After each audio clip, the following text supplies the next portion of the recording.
Hello दोस्तों, PS class में आपका स्वागत है। आज अपन राजस्थान जीके के टॉप 10 क्वेश्चन लेके फिर से हाजिर हो गए हैं। अगर आपने पहले वाले क्वेश्चंस नहीं देखे हैं तो वो भी जाके जरूर देखिएगा। सारे के सारे इंपॉर्टेंट क्वेश्चंस हैं और बार बार जैसे क्वेश्चंस एग्जाम्स में पूछे जा रहे हैं वही क्वेश्चन अपन करने का प्रयास कर रहे हैं। तो आज की क्लास शुरू करते हैं। राजस्थान के वह लोक देवता जिसने महमूद गजनवी से युद्ध किया, काफी इंपॉर्टेंट क्वेश्चन है और ये बहुत बार पूछा जा चुका है एग्जाम्स में। बहुत इंपॉर्टेंट क्वेश्चन है। तो इसका सेंस बताइए, महमूद गजनवी से युद्ध करने वाले कौन से लोक देवता थे?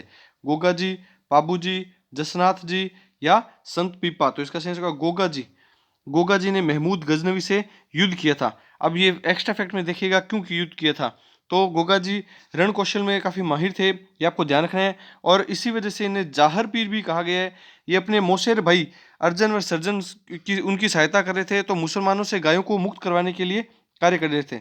अपने मौसेरे भाई अर्जन व सर्जन तथा उनकी सहायता कर मुसलमानों से गायों को मुक्त कराने के लिए संघर्ष किया और अपने प्राणों की आहुति दी। और इसी वजह से इन्होंने महमूद गजनवी से भी युद्ध किया था। और साथ साथ में ये ध्यान रखना है, महमूद गजनवी ने इन्हें जाहर पीर की उपाधि दी है। क्या उपाधि दी है? जाहर पीर। जिंदा पीर या फिर जाहर पीर की उपाधि किसने दी है? महमूद गजनवी ने इन्हें जाहर पीर कहा है। तो इसका सेंस होगा गोगा जी ने लोक देवता थे जो महमूद गजनवी से युद्ध किया था। नेक्स्ट क्वेश्चन देखिएगा, भारतीय डाक विभाग ने किस लोक देवता की फड़ पर, ये पद नहीं होगा, यहां पे होगा फड़ पर, फड़ पर, फड़ पर डाक टिकट जारी की है। तो इसका सही से बताइए, किस लोक देवता की फड़ पर डाक टिकट जारी की गई है? फड़ क्या होती है? कपड़े पर चित्र बना करके लोक देवताओं का फड़ बांधने का कार्य किया जाता है, उसे बोला जाता है फड़। तो किस लोक देवता की फड़ पर डाक टिकट हुई है? पाबू जी, देवनारायण जी, रामदेव जी या तेजा जी? तो इसका सही आंसर होगा देवनारायण जी की फड़ पर। देवनारायण जी की फड़ पर भारतीय डाक विभाग के द्वारा डाक टिकट जारी की गई है। और कितने रुपए की डाक टिकट है ये भी आपको ध्यान रखना है कि ये डाक टिकट कितने रुपए की है? 5 रुपए की डाक टिकट जारी की गई है। कितने रुपए की? 5 रुपए की डाक टिकट जारी की गई। कब की गई है? तो ये भी आपको याद रखना है, 2 सितंबर 1992 में, 1992 में इनके ऊपर डाक टिकट जारी की गई है। ये आपको ध्यान रखना है। और सबसे पुरानी फड़ इन्हीं की मानी जाती है, ये भी आपको ध्यान रखना है। सबसे पुरानी फड़ देवनारायण जी की फड़ को ही माना जाता है और सबसे लंबी फड़ भी माना जाता है। नेक्स्ट क्वेश्चन देखिएगा, खेजड़ी वृक्ष राजस्थान के किस लोक देवता का प्रतीक है? वेरी वेरी इंपॉर्टेंट है, काफी अच्छा क्वेश्चन है ये भी। इसका सही से बताइए कि खेजड़ी वृक्ष और राजस्थान के किस लोक देवता का प्रतीक माना जाता है? गोगा जी, पाबू जी, तेजा जी या रामदेव जी? तो इसका सही आंसर क्या होगा? इसका सही आंसर होगा गोगा जी। गोगा जी को खेजड़ी वृक्ष का रूप में, प्रतीक के रूप में देखा जाता है। जहाँ पे गांव गांव में जहां पर भी खेजड़ी होती है, उस खेजड़ी के थान के नीचे मूर्ति स्वरूप एक पत्थर लगाया जाता है और उस पत्थर पर सर्प की आकृति अंकित होती है। उस पत्थर पर सर्प की आकृति बनाई जाती है। इससे पता चलता है कि वह गोगा जी का मंदिर या फिर थान बनाया गया है। तो ये आपको ध्यान रखना है। और एक कहावत भी प्रचलित है, गांव गांव खेजड़ी, गांव गांव खेजड़ी। ये भी पूछा जा सकता है, गांव गांव गोगो, गांव गांव खेजड़ी, गांव गांव गोगो। तो ये गोगा जी के लिए प्रचलित है कहावत, ये भी आपको ध्यान रखना है। और थान के नीचे, हर खेजड़ी के थान के नीचे आपको गोगा जी का थान आपको देखने को मिलेगा। और पत्थर के रूप में पत्थर बनाया जाता है, उस पत्थर के ऊपर सांप की आकृति बनी रहती है, जिससे पता चलता है कि वो गोगा जी का मंदिर बनाया गया, फिर थान बनाया गया। नेक्स्ट क्वेश्चन देखिएगा, तेजा जी के चबूतरे को थान तथा पुजारी को क्या कहा जाता है? तेजा जी के चबूतरे को तो कहा जाता है थान। तो बताइए तेजा जी के पुजारी को क्या कहा जाता है? तो इसका सही आंसर क्या होगा?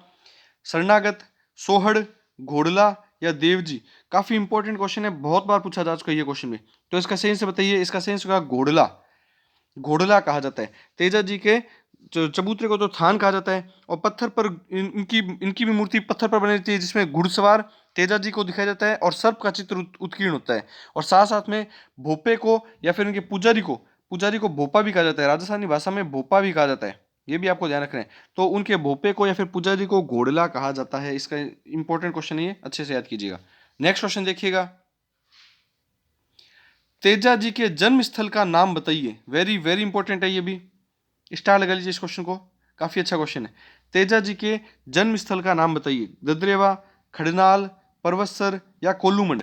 तो देखिए, जन्म स्थल का नाम तो इनका खड़नाल नागौर है, खड़नाल नागौर में पड़ता है। जन्म स्थल जगह तो इनका हो गया खड़नाल या नागौर। और अगर पूछा जाए कि मुख्य तीर्थ स्थल पूछा जाए या फिर प्रमुख पूजा स्थल पूछा जाए, तो आपको याद रखना है परवसर। मुख्य तीर्थ स्थल के रूप में अगर प्रश्न पूछ ले, मुख्य तीर्थ स्थल कि तेजा जी का मुख्य तीर्थ स्थल कौन सा है, तो आपको याद रखना है परवसर नागौर। पर्वस्त्र नागौर में, और या फिर मुख्य मंदिर या पूजा स्थल पूछ लिया जाए तो भी आपको पर्वस्त्र नागौर करना है। लेकिन अगर जन्म स्थल पूछा जाए तो खड़नाल नागौर आपको करना है इसका आंसर। नेक्स्ट क्वेश्चन देखिएगा, राजस्थान के कौन से लोक देवता को धोलिया वीर के नाम से जाना जाता है? स्टार लगा लीजिए, बहुत इंपॉर्टेंट क्वेश्चन है ये भी। धोलिया वीर के नाम से किन्हें जाना जाता है? तो आंसर बताइएगा, मल्लीनाथ जी, हड़बू जी, तेजा जी या देव जी। तो इसका सही होगा तेजा जी को धोलिया वीर के नाम से भी जाना जाता है। अभी अपन ने डिस्कस कर चुके हैं, खड़नाल में इनका जन्म हुआ था और पर्वत नागौर में इनका मुख्य मंदिर या पूजा स्थल है।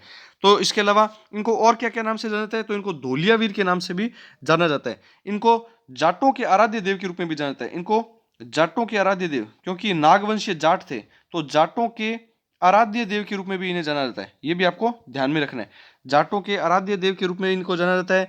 इनको गायों के मुक्ति देवता भी कहा जाता है, गायों के मुक्ति देवता, गायों के मुक्ति देवता के रूप में भी इन्हें जाना जाता है। ये सब बहुत इंपॉर्टेंट है और बार बार पूछे जा चुके हैं ये। इनको जो उपाधियां मिली हुई वो आपको, परम गोरक्षक, काला व बाला के देवता, बहुत इंपॉर्टेंट, स्टार लगा लीजिएगा, काला व बाला के देवता भी कहा जाता है। काला व बाला के देवता के रूप में भी इन्हें जाना जाता है। काला व बाला के देवता इन्हें कहा जाता है, धोलिया वीर इन्हें कहा जाता है। नेक्स्ट क्वेश्चन देखिएगा, राजस्थानी लोकगीत नेतल रा बरतार किस लोक देवता के संदर्भ में प्रचलित है? नेतल का बरतार, तो सबसे पहले बरतार का मतलब होता है पति, ये आपको ध्यान रखना है। पति को राजस्थानी भाषा में बरतार कहा जाता है। तो इसका आंसर बताइएगा कि राजस्थानी लोकगीत में नेतल का बरतार किस लोक देवता के संदर्भ में कहा गया है? तेजा जी, हड़बू जी, पाबू जी या रामदेव जी। इसका सही उसका रामदेव जी। रामदेव जी की पत्नी का नाम क्या था? नेतल था। इससे अपने को पता चलता है नेतल दे या निहाल दे, नेतल दे या निहाल दे भी मिल सकता है आपको, ये भी याद रखना।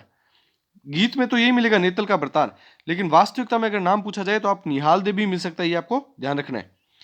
लोकगीत में तो आपको नेतल रा बरतार ही मिलेगा, निहाल दे इनका अन्य नाम है, ये आप याद रख सकते हैं। और रामदेव जी की पत्नी का नाम नेतल था, और नेतल रा बरतार किन के लिए गीत गाया जाता है? रामदेव जी के लिए गाया जाता है। नेक्स्ट क्वेश्चन देखिएगा, देवनारायण जी का मुख्य मंदिर कहाँ अवस्थित है? वेरी वेरी इंपॉर्टेंट है ये क्वेश्चन भी। आपको क्लास कैसी लग रही है कमेंट करके जरूर बताइएगा, और अगर इसको डिटेल में पढ़ना चाहते हैं प्रत्येक लोक देवताओं के ऊपर, तो वो भी आप क्लास में कमेंट करके जरूर बताइएगा। देवनारायण जी का मुख्य मंदिर कहाँ अवस्थित है? तलवाड़ा, आसिंद, रामदेवरा या पांचोटा। तो इसका सही से क्या होगा? आसिंद भीलवाड़ा। आसिंद भीलवाड़ा में इनका सबसे मुख्य मंदिर आसिंद भीलवाड़ा में स्थित है। तो अन्य मंदिर कहाँ अवस्थित है वो भी अपन देख लेते हैं। आसिंद भीलवाड़ा में तो इनका मुख्य मंदिर, इसका आंसर हो गया आसिंद भीलवाड़ा। नेक्स्ट देखिएगा इनके अन्य मंदिर कहाँ पे है। एक तो है जोधपुरिया गांव। अब ज्यादातर बच्चे कंफ्यूज होंगे, जोधपुरिया गांव जोधपुर करेंगे, बिल्कुल नहीं होगा। जोधपुरिया गांव, सॉरी, जोधपुरिया गांव, जोधपुरिया गांव है टोंक में। जोधपुरिया गांव कहाँ पे है? टोंक के अंदर। तो ये आपको याद रखना है। एक तो इनका एक अन्य मंदिर कहाँ है? जोधपुरिया गांव टोंक में। एक देहमाली पुष्कर में इनका मंदिर है, देहमाली पुष्कर में इनका प्रसिद्ध मंदिर है। तो ये आपको याद रखनी है, आसिंद भीलवाड़ा में मुख्य मंदिर है, उसके अलावा जोधपुरिया गांव टोंक में और देहमाली पुष्कर में इनके अन्य मंदिर है। तो नेक्स्ट क्वेश्चन देखिएगा, किस लोक देवता को चार हाथों वाले देवता के रूप में जाना जाता है? इसका स्टार लगा लीजिएगा, बहुत बार रिपीट हो चुका है ये question, very very important question है। लोक देवता को चार हाथों वाले देवता के रूप में जाना जाता है। देवनारायण जी, मल्लीनाथ जी, वीर कल्ला जी या हड़बू जी। तो इसका सही होगा वीर कल्ला जी राठौड़। वीर कल्ला जी राठौड़ को चार हाथों वाले देवता के रूप में जाना जाता है। अब एक्स्ट्रा फैक्ट देखिएगा, इनकी पीठ कहाँ पे है? तो रनेला, रनेला गांव में, रनेला गांव में इनकी मुख्य पीठ है, ये आपको याद रखना है। और एक्स्ट्रा फैक्ट देखिएगा, इनको चार हाथों वाले देवता क्यों कहते हैं? क्योंकि जो चित्तौड़गढ़ में तीन साके हुए थे, कितने साके हुए थे चित्तौड़गढ़ में? तीन साके हुए थे। जो तीसरा साका था, तीसरा साका था, जो तीसरे नंबर वाला साका था, उस साके के अंदर इन्होंने क्या किया था? जयमल और फत्ता के साथ में ये युद्ध करे थे। जयमल और फत्ता सेनापति थे, उनके साथ में ये तीसरे साके के दौरान युद्ध कर रहे थे। तो जयमल के पांव में गोली लग गई थी। उस दौरान इन्होंने जयमल को अपने कंधों पर बैठाया था। इस वजह से जयमल के हाथ में दो तलवारें और कल्ला जी राठौड़ के हाथों में दो तलवारें थी। इस वजह से अकबर ने इन्हें ये कहा था कि ये चार हाथों वाले देवता हैं। अकबर ने इन्हें क्या कहा था? अकबर के सामने युद्ध लड़ रहे थे, इस वजह से अकबर ने इन्हें कहा कि ये चार हाथों वाले देवता के रूप में दिखाई दे रहे। नेक्स्ट क्वेश्चन देखिएगा, प्लेग रक्षक व ऊंटों के देवता के रूप में प्रसिद्ध लोक देवता है। वेरी वेरी इंपॉर्टेंट क्वेश्चन है ये भी, स्टार लगा लीजिए, बहुत इंपॉर्टेंट क्वेश्चन है ये भी। प्लेग रक्षक व ऊंटों के देवता के रूप में प्रसिद्ध लोक देवता, गोगा जी, तेजा जी, पाबू जी या मल्लीनाथ जी। तो इसका सही से क्या होगा? तो इसका सही होगा तेजा जी, पाबू जी, सॉरी, इसका सेंस होगा पाबूजी महाराज। पाबूजी महाराज प्लेग रक्षक व ऊंटों के रक्षक के रूप में, देवता के रूप में जाने जाते हैं। मतलब ऊंटों को लाने का श्रेय, राजस्थान के अंदर सर्वप्रथम ऊंटों को लाने का श्रेय भी किसे जा जाता है? पाबूजी को। पाबूजी को ही ऊंटों को लाने का श्रेय जाता है। ऊंटों को लाने का श्रेय, ऊंटों को लाने का श्रेय राजस्थान के अंदर ऊंट कौन लेकर आया था? तो पाबूजी लेकर आए थे, और इसी वजह से उनको ऊंटों के देवता के रूप में जाना जाता है। ऊंट की पालक जाति आपको पूछी जा सकती है। ऊंट को पालने वाली जाति का नाम आपको पूछा जा सकता है। याद रखिएगा, राइका और रेबारी। राइका और रेबारी ये ऊंट को पालने वाली जाति का नाम है। बहुत इंपॉर्टेंट क्वेश्चन है ये, वेरी वेरी इंपॉर्टेंट क्वेश्चन लगा लीजिएगा इसको भी। आई होप जो भी अपन ने क्वेश्चन किए हैं आपको अच्छे लगे होंगे। वीडियो को ज्यादा से ज्यादा दोस्तों में शेयर कीजिए, स्टडी ग्रुप में शेयर कीजिए, और चैनल को लाइक शेयर सब्सक्राइब कीजिए। Thank you.